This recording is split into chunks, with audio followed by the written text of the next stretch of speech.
Long before the flood, when the earth groaned beneath the weight of corruption, a single name echoed among the heavens: Enoch. He was not a warrior, nor a king. He owned no crown, wielded no sword, yet his steps carried the fragrance of eternity. While men built towers of pride, Enoch built silence. While others chased power, he sought presence. And the Eternal saw him and whispered his name. Each morning he lifted his face to the dawn, tracing the wind as if it carried divine breath. He worked the soil with humility, spoke to no crowds, and listened more than he spoke. Yet within him burned a question that no man could silence. Is there more beyond what the eyes can see? In that longing, the Creator found a vessel, and from the ordinary dust he shaped a prophet of wonder. One evening, as shadows stretched long upon the fields, the air began to tremble. A voice, deep as thunder, gentle as rain, called from beyond the horizon, "Enoch, son of man, arise! You have been found worthy to walk beyond the veil. You will see what is hidden, and bear visions that will shake the hearts of men." He fell to his knees, trembling, not in fear, but in awe. The stars above seemed to bow, the winds ceased their wandering, and his spirit was lifted. In a breath, the world faded, and light, pure living, endless, engulfed him. He beheld thrones wrapped in fire, faces like lightning, and wings that filled the heavens. From that moment, the journey began, the journey of a man who would walk with God, and never return the same. The scriptures say, Enoch walked faithfully with God. Then he was no more, because God took him. Genesis 5:24, but before he was taken, he saw the secrets of creation, the fall of the watchers, and the promise of judgment that would one day cleanse the earth. His footsteps became prophecy, his silence a message, his life a bridge between heaven and dust. And as the vision deepened, his heart began to tremble again, not for what he saw, but for what he was about to carry. Because to walk with God is not to escape the world. It is to bear its hidden truth. If your heart longs to walk as Enoch walked, write in the comments, "I walk with God." Subscribe and stay close, for what Enoch saw next would change everything. Darkness does not arrive suddenly. It creeps, patient and quiet, until even the stars forget their purpose. In the ancient days, when humanity still trembled beneath the mystery of the heavens, there came a time when the sons of God looked upon the daughters of men and desired what was never meant to be theirs. They were called the Watchers, mighty spirits appointed to guide the earth, to guard its order and preserve its beauty. Yet among them, pride began to bloom like a shadow in the heart of light. Their leader was magnificent once, a being of radiant flame. His voice stirred the winds, his gaze commanded the clouds, but as he beheld the earth, he saw not a creation to serve, but a kingdom to claim. He whispered to his brethren, "Why should man, made of dust, be called beloved, while we, fire and spirit, stand afar? Let us descend and taste what they have been given." And so they fell, not by the force of battle, but by the weight of desire. They clothed themselves in human form, walked among the tribes, and spoke secrets not meant for mortal ears. They taught men to forge weapons, to bend iron, and shape blades. They taught women the arts of enchantment, the ways of vanity and seduction. They revealed the mysteries of the stars, not as signs of worship, but as tools of power. Knowledge became corrupted, and wisdom turned to pride. And from their union with the daughters of men were born the Nephilim, giants of strength and cruelty, beings neither fully angel nor fully man. Their voices thundered across valleys, their hands built monuments to rebellion. The earth groaned under their violence. Enoch, walking still among his people, saw what was happening. He saw the strong devour the weak, the innocent offered to false gods, the rivers running red beneath the idols of stone. His soul cried out within him, and in prayer he asked, "How long, O Lord, will you remain silent? How long will your creation bleed?" And then came the voice again, the same that had once called him beyond the veil, a voice that filled the air with both sorrow and authority. The measure of iniquity is near its end. The watchers have sown corruption among my children. Their offspring defile the earth. Write what you see, Son of Man, for the time of reckoning is at hand. Enoch lifted his eyes, and the world around him seemed to tremble. The sky darkened, as if morning, and he beheld visions that tore at his heart. He saw mountains splitting open, flames bursting from the ground, the cries of nations rising as smoke. He saw the watchers chained in pits of darkness, their luminous forms fading into shadow. He saw the Nephilim wandering without rest, their spirits becoming whispers that haunted the wind. But amid the ruin, Enoch also saw something else. A thread of light running through the storm, a promise that judgment would not be the end. From the heavens came words that burned with mercy. Go, Enoch, and warn them. Speak to the wise and the simple. Tell them that justice is coming, but so is redemption. For out of the ruin I will raise a deliverer, and his light shall overcome the darkness of the giants. So Enoch rose, trembling but resolute. He walked through cities of arrogance and fields stained by sacrifice. His face carried the weight of visions, and his words were as fire on the cold air. Some mocked him, others feared him. Yet a few, the pure in heart, listened and began to pray once more to the unseen God. He told them of angels who had forgotten their station, of men who had traded reverence for ruin. He told them that power without obedience becomes a curse, and that beauty without holiness turns to ash. His voice echoed through the mountains, until even the wind seemed to pause. At night, when he slept, the visions returned. Chains of light descending from the heavens, the cries of imprisoned spirits, and the trembling of the earth beneath divine judgment. He knew what was coming. He could feel the world bending beneath its own corruption.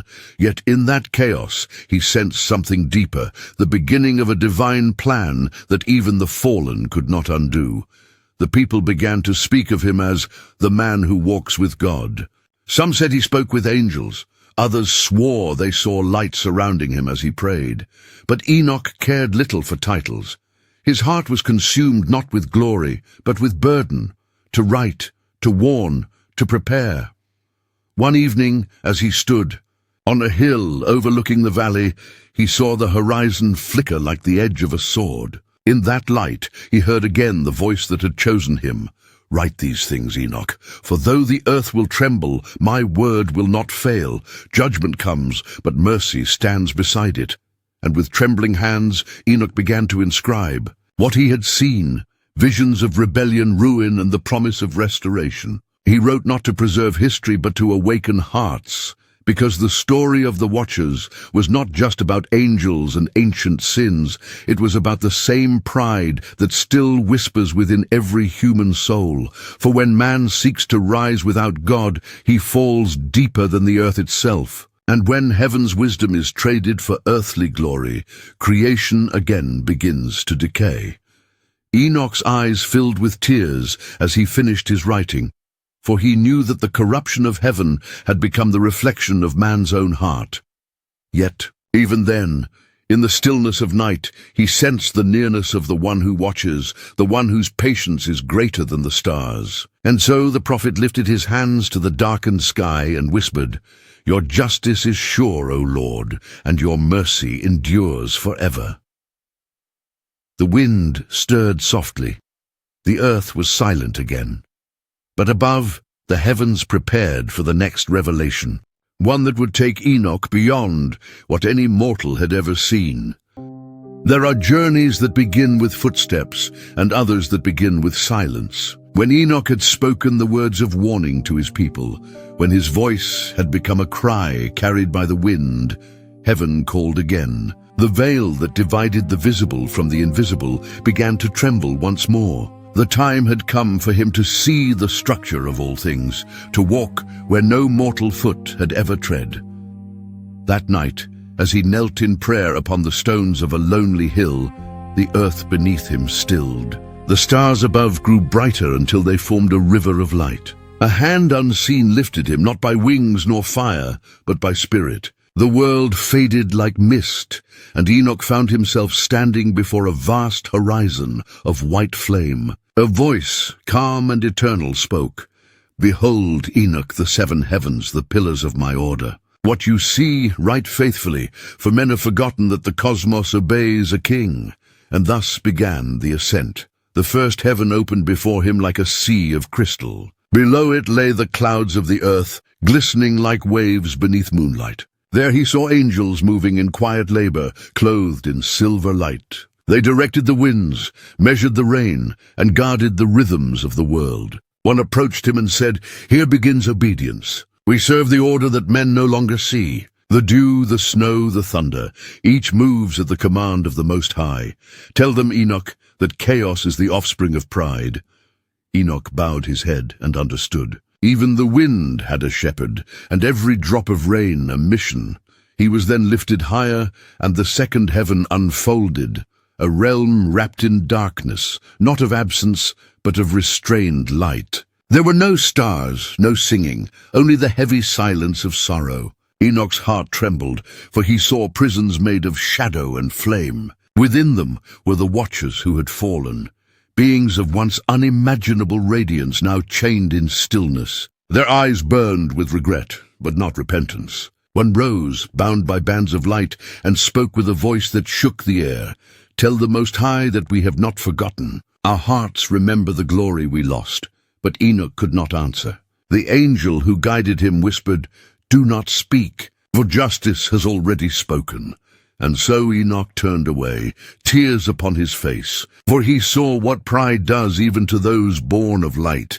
They ascended again, and the third heaven opened like the dawn. Enoch beheld a valley filled with beauty so pure that words falter before it. Trees glowed with living light, their fruits shone like jewels, and rivers flowed with laughter. It was the garden of souls, the resting place of the righteous. Angels moved among them, clothed in peace, carrying songs like fragrance. Yet not far from that paradise lay a shadowed region where the unjust waited in silence, not yet condemned, but heavy with remorse. "Here dwell those who love the lie," said the angel. "They rest not, for they have chosen their own distance from the light." Enoch wept, for he recognized faces from the earth, faces of men who had once mocked his warnings. He was carried higher still, and the fourth heaven shone before him like a hall of golden fire. The air hummed with power. Here, immense beings held orbs of radiant light, the sun, the moon, the planets, and the stars. Each moved along a perfect path, guided by the will of God. A voice thundered, "Behold the order of time. Every sunrise and every night are decrees of the eternal." Enoch saw Uriel among them, mighty and serene, bearing scrolls that glowed with the rhythm of the cosmos. "The sun does not rise of its own will," said Uriel. "It kneels before the throne before every dawn. The moon obeys her measure, and every star knows its name. Tell the sons of men that rebellion begins when they forget obedience." Then came the fifth heaven, a vast expanse burning with holy flame. There stood an army without number, angels clothed in armor of lightning, each carrying a sword of living fire. Their faces were resolute, neither fierce nor proud, but solemn. At their head stood Michael, prince of the heavenly host. He looked upon Enoch and said, "These are the guardians of the kingdom. We do not fight for conquest, but for righteousness. The wars of heaven are not of rage, but of justice. In the final day, the word of the king will be our only weapon." Enoch bowed deeply, for the very ground seemed alive with praise. As they rose higher, the sixth heaven appeared like a temple of endless light. Towers of flame stood like pillars, and within them were beings clothed in white, the scribes of eternity. They wrote without ceasing, their quills made of lightning, their scrolls vast as oceans. Enoch watched as they recorded the deeds of men, the whispers of hearts, the rise and fall of nations. One turned to him and said, "Nothing is lost. Every thought, every choice, every tear, all are written. Some as songs, others as warnings." He also saw rulers of the earth symbolized in crowns of light, some radiant, others dimmed with shadow. "These are the spirits that govern nations," said his guide. "Those who serve with humility shine. Those who rule with oppression fade. And Enoch understood that power was never privilege. It was responsibility measured in the scales of heaven. Finally, he was lifted to the seventh heaven, where no shape could be discerned. All was light, not blinding, but living, breathing, conscious. It was a realm beyond color, beyond time, where every motion was worship. Enoch felt his spirit tremble. He saw the throne, vast, encircled by fire that did not consume but purified. Around it were seraphim, cherubim, and wheels of flame, each crying without voice, yet speaking through existence itself. Holy, holy, holy is the Lord God Almighty. The light drew him near until he fell upon his face. Every fear, every impurity burned away like mist in the morning sun. Then came the voice, not thunder, not whisper, but being itself. Rise, Enoch. You have seen what few have dared to behold. You are now witness to my order and my glory. Speak to the sons of men. Tell them that heaven is not far. It is near, watching, waiting, recording. Let them know that obedience opens doors which pride forever closes. When Enoch lifted his eyes, his heart was no longer the same. The boundaries of earth had vanished from him. He understood that all creation, every star, every breath, was a part of a single divine rhythm. And though he longed to remain, the voice said once more, "Return, for your task is not yet finished." As he descended through the layers of heaven, Enoch looked back and whispered, "Let my words remember what my eyes cannot." And with that, the light dimmed, the stars returned to their distant posts, and the prophet stood again upon the earth, silent, changed, bearing visions that would one day awaken the world. The heavens had shown him their secrets. Yet what awaited next would take him to a place no light reached, where judgment itself was born. There are places where light does not fail, yet chooses to veil itself. After the Ascent, when Enoch's spirit still trembled with the memory of living fire, he was taken not upward, but downward, toward the borders where order ends and testimony begins. The wind grew thin. The ground beneath him felt ancient, as if it remembered the first morning. His guide spoke without turning. "You have seen the house of glory. Now you will see the foundations of justice. What men call punishment, heaven calls memory." Enoch did not fully understand, but he followed. For obedience is the first step through every hidden gate. They came upon a range of mountains, unlike any he had known. These heights were not carved by rivers or time. They were raised by decree. Their faces were scarred with runes of light, their ridges humming with a sound too low for the ear, yet heavy upon the soul. At the summit of each, a name burned with a calm that was more terrible than flame. "These are the mountains of judgment," said the angel. "Upon them are written the charges against those who once stood in the courts of heaven, and then taught the earth to forget her maker." As Enoch drew near, he felt the air thicken with histories. Stones murmured. Dust recalled oaths broken before the face of God. A cleft opened in one of the peaks, and within it lay a form bound with cords like rivers of night. It was not a man, and yet its posture was human. Not a star, and yet its presence weighed like a sky. Though a veil covered its eyes, Enoch knew that it knew he was there. "Azazel," whispered the guide, and even the rocks seemed to still at the name. He showed men the art of war beyond necessity, and taught craft to inflame vanity. He strengthened the hands that shed blood, and adorned the faces that seduced hearts away from truth. His chains are testimony, not iron. They are made of everything he himself unleashed. The bound one stirred, and a voice, tired with ancient fire, passed through the fissure. "Do not let us be forgotten," it said, not pleading for release, but for remembrance. Enoch trembled, for the words sounded like ash remembering flame. "Why are they here?" he asked, finding breath. "Because judgment is the keeping of reality," answered the angel. "Nothing untrue can stand before the Holy One. These are not cages to satisfy wrath. They are boundaries to protect the world he loves." When the watchers left their stations, they loosened the seams of creation. Here those seams are stitched closed. Enoch looked around and saw that each mountain bore another name, another story. He sensed that every height was a witness, every ridge an archive. No cry of the oppressed, no hidden violence, no whispered seduction had vanished into the wind. All had been gathered, weighed, and set like inscriptions upon these unshakable altars. They descended from the peaks into a valley where the ground was glass, darkened by depth. It was neither night nor day. Rather, it was the hush that lives between. Chambers opened below, vast and doorless, as if the earth itself had drawn breath and held it. "These," said the angel, "are the prisons that are not made with hands. Words sealed them. Decrees sustain them. Here dwell spirits that do not belong fully to heaven or to earth, the remnants of the giants born of transgression. Their bodies drowned beneath the waters long ago, but their breath remained restless. They wander no more. Mercy set a boundary even for the restless." Enoch peered into the nearest chamber and saw movement like smoke held inside crystal. No faces, no limbs, only the pressure of presence, the echo of desires that no longer had bodies to serve them.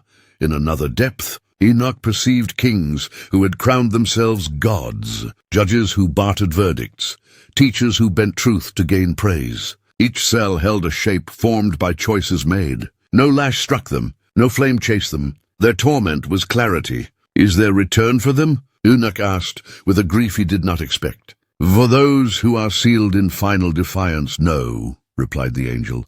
"But the living, those who still breathe the air of patience, the book remains open. That is why you write. That is why you speak." Enoch pressed a hand upon the glassy ground. It was cold, yet alive, as if the earth bore the weight of divine compassion even in the keeping of judgment. Then the valley opened into an older descent, a place beyond architecture and beyond courage. The angel halted. "This is the oldest Sheol," he said softly. "Here are held those who rebelled before men learned to speak the name of God. We do not enter." Enoch felt a pull, not of curiosity but of awe, the kind that makes even angels quiet. A tremor, light as breath, crossed the abyss, and for a moment the lowlands shone, as if an unseen eye had looked upon them. A voice, not the angels, not the bound ones, but the voice that shaped morning, moved through the deep. "No abyss is unseen by me. I am the beginning and the end. I judge and I await." The sound faded, but the echo remained, imprinting hope upon the very silence. Enoch sank to his knees. The path of mercy had not cancelled the path of justice. It had revealed its heart. He understood that judgment is not an ending. It is the repair of a torn fabric. It is the gardener cutting away rot to save the tree, the physician burning the wound to keep the body from death. He rose with tears that were not only sorrow, but relief. Relief that the world is not abandoned to its own corruptions, that someone keeps watch where no eyes can look. "Write this," said the angel, and handed him a scroll that felt like woven light. "Write that the Holy One remembers. Nothing offered to darkness remains unaccounted for. Tell them that chains can be mercy, and boundaries can be love. Tell them that the judge is also the shepherd." Enoch nodded and began to inscribe. The letters did not merely rest upon the page. They glowed as if alive, turning his vision into witness. Each stroke carried the weight of victims and the promise that their cries did not die unheard. As they left the valley, Enoch looked back once. The mountains stood unmoved, their names burning softly, like stars that had chosen to dwell in stone. He felt small but not lost, humbled but not crushed. The earth beneath him seemed lighter, as if the knowledge of justice made creation breathe easier. He whispered, "Your judgments are true and altogether righteous," and the ground answered with a quiet that felt like Ascent. The angel turned to him. "You have seen the prisons and the peaks. You have heard the voice that judges and waits. Remember this when you stand again among men. Warnings are not threats. They are doors. Tell them to walk through while the hinges still sing." Enoch bowed. The path began to rise, and with each step the hush of the deep gave way to the sounds of wind and field. Yet something remained upon him, a gravity that would not leave, a certainty that would steady his tongue. He crossed the ridge and found again the familiar line of horizon. Smoke from distant hearths lifted into the evening like thin prayers. Children ran between tents. Shepherds called to their flocks. Ordinary life moved, unaware of the mountains that carried their stories. Enoch stood very still, He knew what must be spoken, and he feared nothing except silence, for he had learned that mercy without truth becomes sentiment, and truth without mercy becomes stone. And he had seen with his own eyes that the one who binds also heals, that the one who remembers also restores. He closed the scroll, held it to his heart, and breathed a single vow to speak what he had seen exactly as it was shown, neither softening the fire nor hardening the love that fed it. Night gathered. Stars appeared like careful witnesses taking their places. Somewhere behind that calm canopy lay ranges that never slept and chambers that never lied. Enoch lifted his face to the dark and waited, certain that another door would soon open, and that what stood beyond it would test the courage of every living soul. When the night had settled upon the land and the winds of the mountains grew still, Enoch once more felt the nearness of the unseen. The heavens, though quiet, pulsed with a presence that stirred his spirit. For many nights he had written what he had seen, the heights of light, the depths of judgment, and yet he knew his task was not complete. The angel Uriel returned, robed in the same fire that does not burn, holding in his hands a scroll sealed with 3 seals of flame. The glow reflected upon Enoch's face, and the angel's voice carried both tenderness and weight. "This is the hidden book," he said. "It is not for the days that are, but for the days that shall come. The words within are sweet for the righteous and bitter for the proud. They speak of the chosen one, of justice that will walk among men." Enoch took the scroll with trembling hands. As the seals opened one by one, the air thickened with glory. Visions unfolded like lightning that lingered. His heart pounded, not from fear, but from the immensity of what he was shown. The first vision opened before him, a vast throne of light, brighter than 1,000 suns, yet soft as dawn upon still waters. Upon it sat one who was eternal, neither aged nor young, whose gaze pierced all things. Around him gathered multitudes of angels, and in their midst an empty throne stood at his right hand. Enoch's voice shook as he asked, "Whose place is this?" And the answer came like a whisper from eternity. "It is for the Son of Man, the elect one, who was before the creation of the stars." Then he saw that throne filled. A figure appeared, human in form, yet radiant beyond measure. His eyes were deep as time, and his face was peace and judgment intertwined. All creation bowed before him. The books of the earth were opened, and the deeds of nations were weighed. Kings trembled, tyrants turned pale, and the oppressed lifted their heads in joy. The Eternal spoke, "This is my chosen. Through him the world will be measured. Those who raise themselves shall fall, and those who have wept in silence shall be comforted." Enoch watched as the Son of Man stood and stretched forth his hand. The very heavens responded, and the powers that ruled unjustly melted like frost beneath the rising sun. There was no battle, no blade, only a word, and that word divided truth from deceit as light divides day from night. He saw altars crumble, idols break, and the souls of the humble shine with a brilliance that even angels paused to behold. The voice of the Most High echoed again. "The judgment of the proud is sure, but mercy remains open for those who seek me while breath still dwells in them." The vision shifted. Enoch now found himself standing upon a vast plain where every nation was gathered. There were no thrones, no banners, no crowns, only faces, countless and searching. In the midst of them stood a man clothed in simple light. His hands bore the marks of compassion, his eyes the depth of understanding. The angel said, "This is the second parable. The shepherd of the nations." Enoch saw him walk among the multitudes. The wounded reached for him, and he touched them without fear. The blind lifted their faces and saw the dawn. The hungry were satisfied without bread, for his presence itself fed them. Those who had known sorrow found laughter again, and those who had wandered without purpose found rest. Yet not all received him. Some turned away, whispering that no king could be so humble. But when the hour of truth arrived, it was this shepherd who stood as witness for the righteous. "When they gave water to the thirsty," he said, "they gave it to me. When they forgave their enemies, they honored my Father, and heaven rejoiced. for compassion had become the language of judgment. Then Enoch was taken to a mountain of fire that touched the clouds. There, amidst thunder and brightness, appeared a figure different from the first two, yet unmistakably one with them. His countenance was like the lion's, fierce, sovereign, unyielding, but his voice was the sound of many waters, commanding yet holy. "This," said the angel, "is the third parable, the lion of the promise, the king who comes when the measure of evil is full. From his mouth came truth, and from his gaze came light that burned away deceit. The earth shook, and the monuments of injustice fell to dust. The armies of rebellion fled, but there was no place left to hide from the word that cannot be broken. Enoch fell to his face, undone by the majesty before him. "Who are these three?" he whispered. "The Eternal, the Shepherd, the King."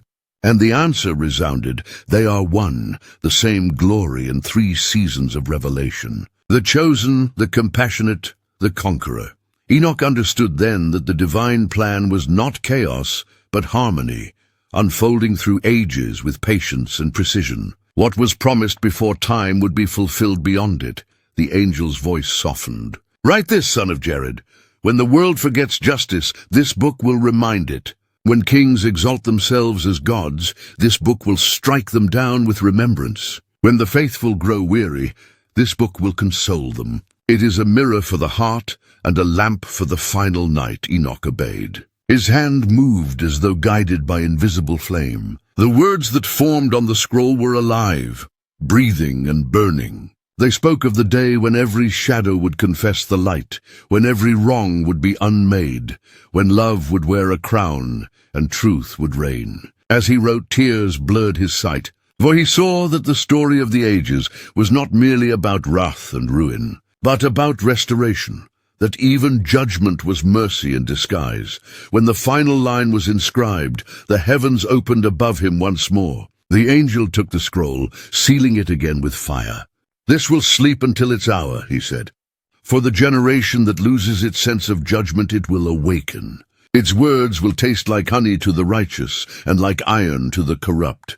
Enoch fell silent. His heart was full, yet heavy. The visions had shown him the beginning and the end, the face of justice and the heart of compassion. He knew the world below would not easily receive what he carried, for truth rarely arrives without cost. Yet he also knew that these parables were not distant riddles. They were seeds planted in time, waiting for the soil of faith. He stood at the edge of the plain, the echo of divine speech still trembling through creation. "Your throne is not empty," he whispered. "Your word is not forgotten." And in the silence that followed, it seemed to him that the stars themselves answered, shining with the rhythm of a promise kept since before the first dawn. That night, Enoch gazed toward the horizon, where heaven met earth like 2 hands joined in covenant. He understood that the parables were not only messages of what was to come, but reflections of what already is, the eternal pattern written into every breath, every act of mercy, every heartbeat of faith. The vision faded, but the truth remained, carved into the marrow of his spirit. For in those revelations, Enoch had glimpsed not only the judgment to come, but the face of hope itself, the hope that even in the ruins of men, God still writes parables of redemption. The night was still, and the air felt thinner, as though the world itself waited. Enoch had seen the thrones of light, the depths of judgment, and the parables of the Chosen One. Yet the voice of the Eternal called him once again. "Come," it said, "for what you have seen is justice and mercy. Now behold order, the harmony by which all things exist." And Enoch felt his spirit lifted, not through the gates of fire, nor through the clouds of praise, but to the edges of creation, where silence itself became revelation. There, upon the crest of an unseen mountain, stood the angel Uriel. His eyes burned like ancient embers, not fierce but unending. In his hand he held a book that shimmered as though made of the night sky. The stars within it pulsed like living hearts. "This," Uriel said, "is the book of the luminaries. Few have looked upon it, for men have come to believe the heavens are theirs to measure, not to revere. But the lights above you are not machines, they are ministers. Every spark in the firmament obeys the will of its maker. He opened the book, and the constellations spilled forth, hovering between them like a sea of ordered fire. Uriel gestured, and the darkness became transparent. Enoch saw the vast circle of the world, surrounded by 12 gates of light, 6 in the east and 6 in the west. "Behold the course of the sun," said Uriel. "Each year it enters through these portals one by one, ascending from the first to the 6th, and then returning. Winter bows at the first, summer rains at the 6th. This is the covenant of warmth and cold, of seed time and harvest. Not by chance does the morning return. It kneels before the throne to receive command." Enoch watched as a wheel of flame moved through the gates, glowing brighter with every ascent. Beneath it the earth awoke. Rivers flowed, trees unfolded, beasts stirred. When it reached the height of the 6th portal, the world blazed in golden fullness. Then the sun turned back, humbled, descending once more toward the shadows. "The sun is obedient," said the angel. "It rises not by strength, but by faithfulness. And when it sets, it bows before the face of the Almighty. Tell men this, that every dawn is an act of worship." Then Uriel raised his hand toward the horizon, and the sun's brilliance faded. A softer light emerged, the moon, pale and breathing like a living heart. "Now see her," he said, "for she walks her own path." The moon glided across the heavens in silence. Enoch saw her wax and wane, her face swelling with light for 14 days, before fading back into shadow. Her rhythm was gentle, her humility unspoken. "She does not contend with the sun," said Uriel. "She mirrors it. Her glow is borrowed light, her beauty reflection, and yet the Holy One delights in her, for she teaches men the grace of second brightness, that one may shine not by self, but by surrender." Enoch gazed long at the moon, and saw angels measuring her path with cords of radiance, marking every phase, recording every return. "The months and feasts of the righteous are written by her steps," Uriel continued. "When men forget the rhythm of the heavens, they forget the rhythm of their souls. For the one who made time also made rest, and the lights above mark both labor and peace. As they ascended higher, Enoch saw a vast canopy of stars, each burning with a different hue, some gold, some blue, some crimson like distant embers. "Every star," said the angel, "has a name. None burns by chance. There are 364 that form the perfect circle of days, and 4 that stand apart, the keepers of the seasons, guardians of winter, spring, summer, and autumn. They hold in balance the life of the earth, weighing time like scales of silver." Then Uriel pointed toward a tear in the vault of the sky, a place where darkness seemed to leak like smoke. "These," he said, "are the fallen stars, those that left their appointed courses. Some sought to shine alone and were bound below. Others descended to whisper false wisdom, teaching men to worship the creation and not the Creator. Their brightness was their undoing, for light without obedience becomes corruption." Enoch's heart grew heavy. "And yet," he asked, "why are they allowed still to shine?" "Because mercy delays silence," answered Uriel. "Even fallen light testifies of its source. The Holy One redeems through memory. Nothing burns without reminding of what was pure." Then the angel turned a page of the luminous book, and the vision changed. Enoch beheld a great hall filled with angelic scribes. They wrote in colors instead of ink, gold, azure, and crimson, each stroke forming patterns like living constellations. "These record the heartbeat of creation," Uriel said. "Every sunrise, every tide, every cry of newborn life is written here. For time itself is sacred, not because it endures, but because it worships. When a man prays, the heavens listen. When he sins, the heavens weep. When he repents, the heavens sing. All is connected. The breath of the smallest creature moves the balance of the stars." Enoch felt his soul expand until he could no longer tell where he ended and the heavens began. He whispered, "Why show me this?" Uriel replied, "Because in the days to come men will calculate the heavens and forget their hearts. They will weigh the stars and lose the weight of their souls. They will call the sun a furnace and the moon a mirror, and they will not hear their praise. When that day comes, your words will remind them, the universe is not a machine but a choir. The lights above do not compete. They cooperate. They do not rule. They serve." The angel closed the book, The lights folded back into the darkness, like a sea retreating into calm. "Tell them," Uriel said, "that order is not control. It is harmony. Tell them that the God who rules the stars also numbers their tears. Tell them that obedience is the language of light." Enoch bowed deeply, his spirit trembling beneath the weight of revelation. He had seen justice in the prisons of the fallen, mercy in the voice of the eternal, and now order in the obedience of the heavens. The three together formed the triad of divine perfection, justice, mercy, and harmony, each reflecting the nature of the one who created all things. As the vision faded, Enoch felt the first chill of dawn touch his face. The world was still the same, yet not the same. Every tree seemed alive with unseen purpose, every breeze a message. He knew now that the stars were not distant fires, but living witnesses, and that to ignore their song was to forget the rhythm of God himself. He knelt upon the mountain and whispered a prayer that filled the silence. "Teach us to move as the stars move, in order, in humility and in praise."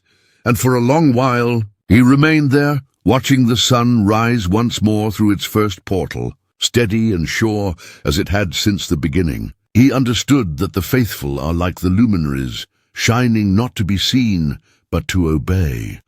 The wind carried his words across the valley below. The river answered with its shimmer. Even the stones seemed to hum. The heavens had opened their secrets, and Enoch had written them upon his heart. But beyond that peace, he sensed another calling, something stirring at the edge of the divine horizon. For the voice that commands the stars was not yet finished with him. There were still mysteries to unfold, and truths to bear that would press the limits of mortal comprehension. Yet for that moment, all was still. The sun burned gold upon the waters, the moon slept beneath the earth, and the stars stood in quiet reverence, each holding its place, each keeping its vow. And Enoch, the man who walked with God, closed his eyes and joined their silence. Time does not thunder, it whispers. It moves through fields and cities like a quiet river, carving stone while pretending to do nothing. Enoch learned this river early. He was not a builder of towers, nor the singer of crowds. He tilled the soil, lifted his face to the morning, and let the hours pass through him like prayer. While others chased days as if they were prey, he received each day as if it were bread. He did not try to stretch the hours or compress them. He sanctified them. The scripture says that Enoch was taken from this life, so that he did not experience death, and before he was taken, he was commended as one who pleased God. And then the line that he carried like a heartbeat, "Without faith, it is impossible to please God." Faith became his calendar. Trust became his clock. The people around him lived in a hurry that never arrived anywhere. They gathered metals, sharpened tools, carved images, and told themselves that velocity is power. Enoch watched and he pitied them. He had seen the halls where angels write with fire. He had seen the prisons where pride remembers its own name. He had seen the luminaries kneel before dawn to receive their orders. Nothing in heaven rushed, and nothing in heaven dawdled. Everything moved in obedience. That was the first lesson of consecrated time, not speed, but alignment. The sun does not hurry, it keeps covenant. The moon does not lag, it keeps appointment. The righteous do not chase days, they walk with God.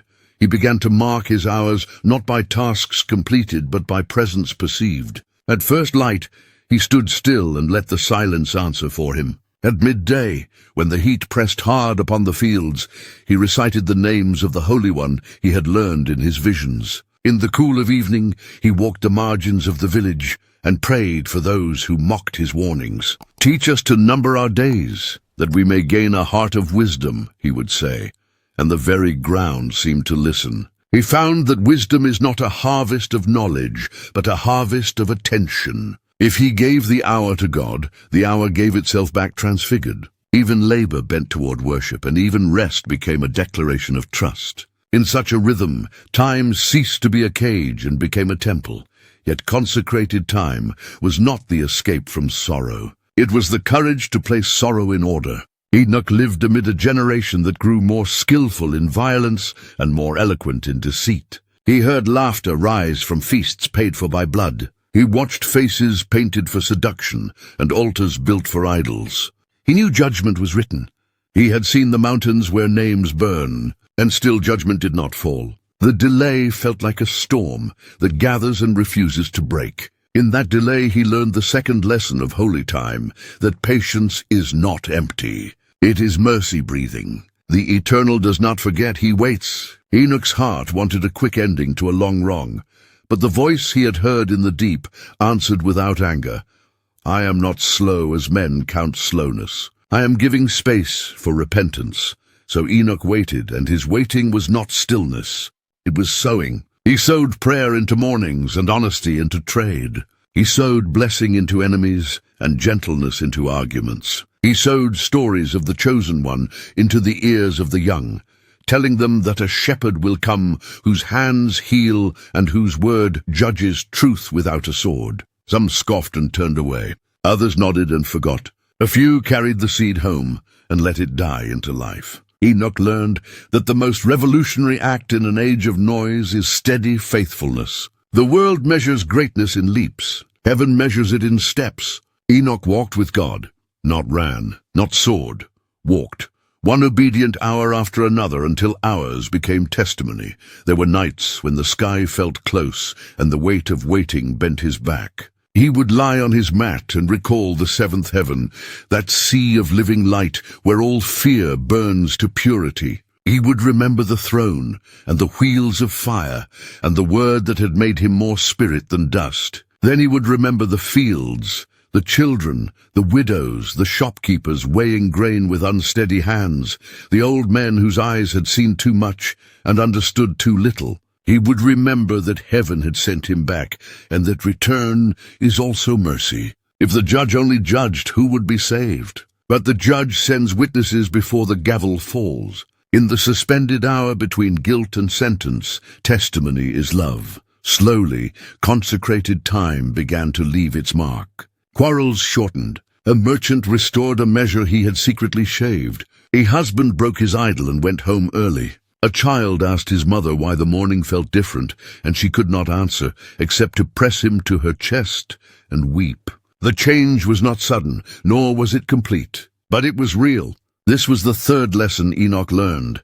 Holy time multiplies like loaves. Give the Eternal One faithful hour, and he will raise it into a day. Give him one yielded day, and he will plant it into a season. When men look back, they will call it revival. When heaven looks down, it will call it obedience. Still the ache remained. Enoch walked among graves that should not have been, heard songs that should never have been sung, and saw hands that blessed idols while pretending to bless children. He knew that the patience of God is not the absence of God. It is the nearness of God, refusing to let wrath write the final line. He stood at the ridge where he had once watched the horizon flicker like a blade, and asked, how much longer? The wind carried no answer, but his spirit remembered one. As long as mercy remains a door. Consecrated time is the keeping open of that door. Every prayer is a hinge, every repentance is a key. Every act of hidden faithfulness oils the frame. Near the end of a long day, as the sun lowered itself like a faithful servant, and the fields exhaled their green breath, Enoch paused. He set down his tools and lifted his hands. He thanked the Eternal for the bread that came from earth and the breath that came from heaven. He blessed the hours behind him and offered the hours ahead. He forgave, aloud, those who had wounded him. He asked aloud that his own hidden faults be forgiven. And then he stood very still, not to summon a vision, but to honor the ordinary. It was then he realized the fourth lesson of consecrated time.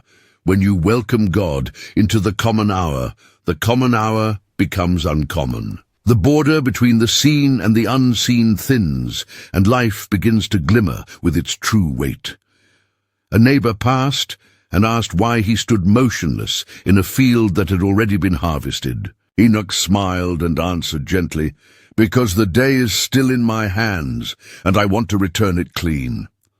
The man shook his head and hurried on, muttering about wasted minutes. Enoch did not argue. He had learned that argument rarely reforms the hurried. Only wonder does, and wonder grows where time is given room to breathe. That night he would sleep without fear, for he had offered his hours like first fruits. Tomorrow he would rise and do the same, not because repetition is bondage, but because covenant is freedom.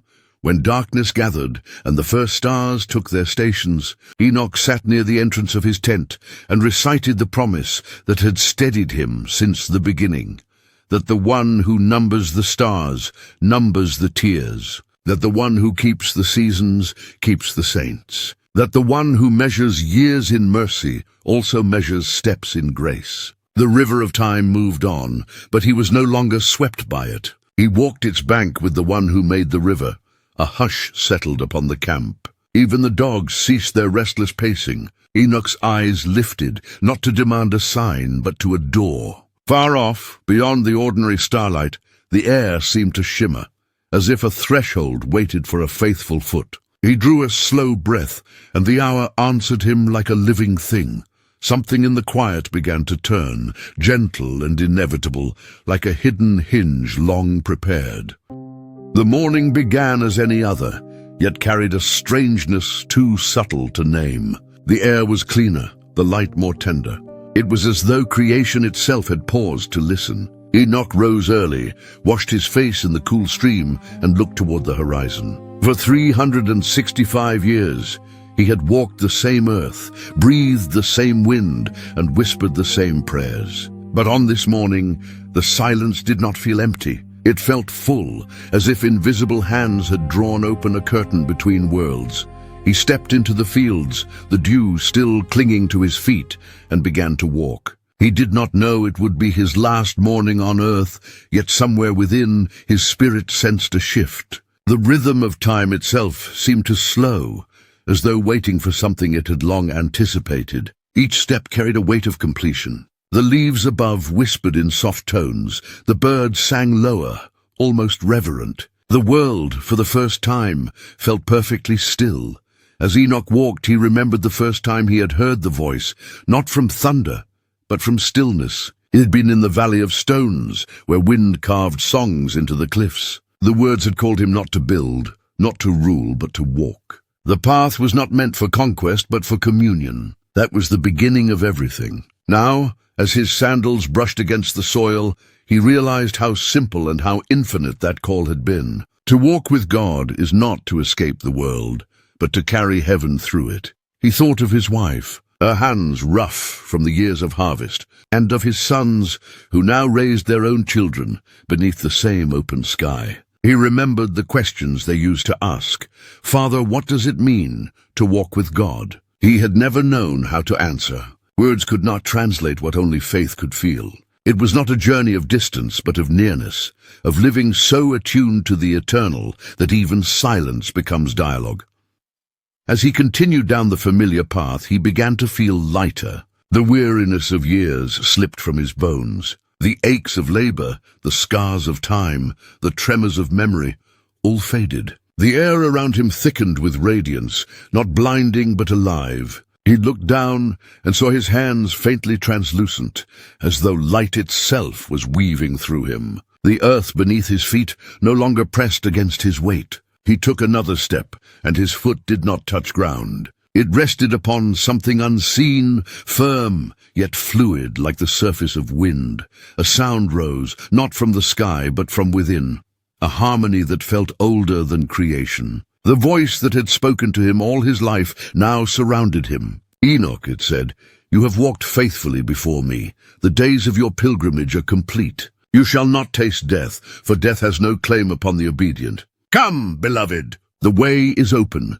Tears filled his eyes, not of sorrow but of awe. His heart raced, yet there was no fear. The veil between the worlds began to part. Colors unlike any earthly hue filled his sight. Gold that breathed, blue that sang, white that carried memory. He turned once more toward the earth, toward the tents of his people in the valley, toward the rivers that had mirrored his prayers, toward the soil that had taught him humility. He whispered, the earth is yours, and all within it.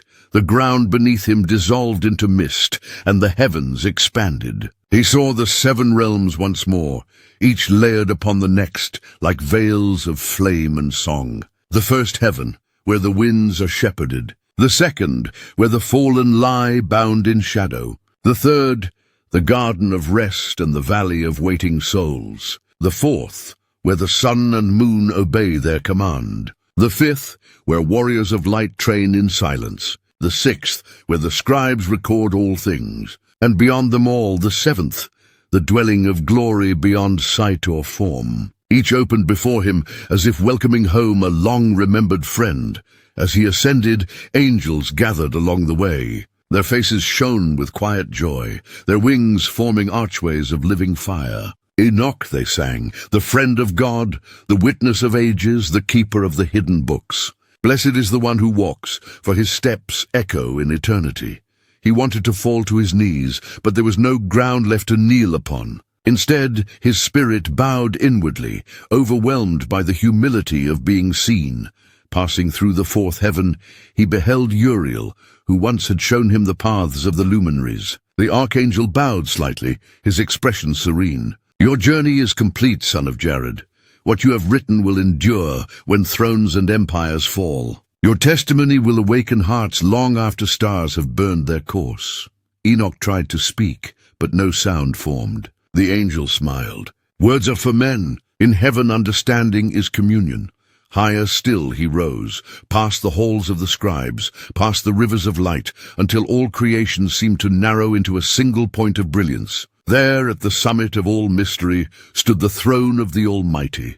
Not a seat, but an ocean of radiance, pure and endless. The light did not shine upon things. It was all things. The seraphim moved like flames within it, singing without breath, worshipping without end. Then the voice spoke again, the same voice that had once walked through the garden at the dawn of the world. You have seen my justice, my mercy, and my order. You have walked my time, and you have guarded my truth. Enter now into rest, for the testimony you bore will live in the hearts of the faithful until the end of days. Enoch's form became light. His human face was still there, gentle, mortal, beloved, but it shimmered as though woven from morning. He realized he was no longer separate from the brightness around him. He did not dissolve. He became. The language of the heavens poured through him, understanding beyond thought, peace beyond silence. Below, on the earth he once tilled, a shepherd walking the hills, looked up and saw a single beam of light ascending like a pillar into the clouds. It shimmered, then vanished. The shepherd stood frozen, not knowing what he had witnessed, yet feeling an ache in his heart, as if holiness had passed close enough to touch. In the realms above, the gates closed behind Enoch, but not in finality, in fulfillment. His name was written in the book of the living, sealed by the hand of the eternal. Around him stretched the peace he had always sought, the companionship he had never lost. And though his body was gone from the earth, his footsteps remained, carved into the memory of creation, echoing in every faithful soul that still chooses to walk one step at a time with God, because what began as a journey through dust had ended as a reunion with light. And time itself bowed, for one of its own had crossed beyond its reach.